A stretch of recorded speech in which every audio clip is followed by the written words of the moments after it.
नमस्कार, मी रिद्धी बांदिवडेकर।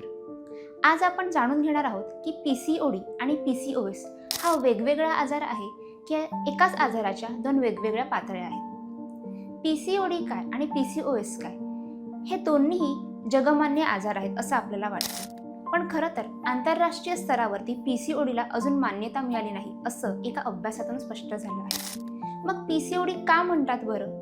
तर polycystic ovarian disease या शब्दाचं संक्षिप्त रूप म्हणजे पीसीओडी। डॉक्टरांनी याला सोप्या भाषेत समजावं म्हणून पीसीओडी असं सांगितलं गेलं। तर रुग्णांना हा संभ्रम आहे की पीसीओएस आणि पीसीओडी हे वेगवेगळं आहे की काय?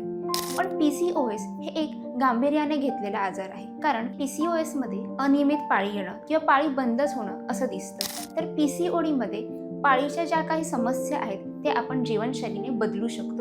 म्हणजेच पीसीओडी हे पीसीओएसचं सौम्य रूप आहे असं आपण म्हणू शकतो। पण या दोघांसाठी सुद्धा जीवनशैली तसेच गोळ्या घेणं या दोघांच्या फरकाने आपण इलाज करू शकतो। यासाठी वैद्यांचा सल्ला घेऊ शकतो आणि या दोघांवरतीही मात करू शकतो, कारण या दोघांचेही पडसाद आपल्या शरीराला भोगावे लागतील। मधुमेह होणं, ताणतणाव वाढणं किंवा गरोदरपणामध्ये काही त्रास होणं हे सर्व समस्या आपल्याला बघावी लागतील। हे टाळण्यासाठी पीसीओडी किंवा पीसीओएस यावर उपाय करू शकतो। अशाच व्हिडिओसाठी पाहत राहा लोकसत्ता लाईव्ह।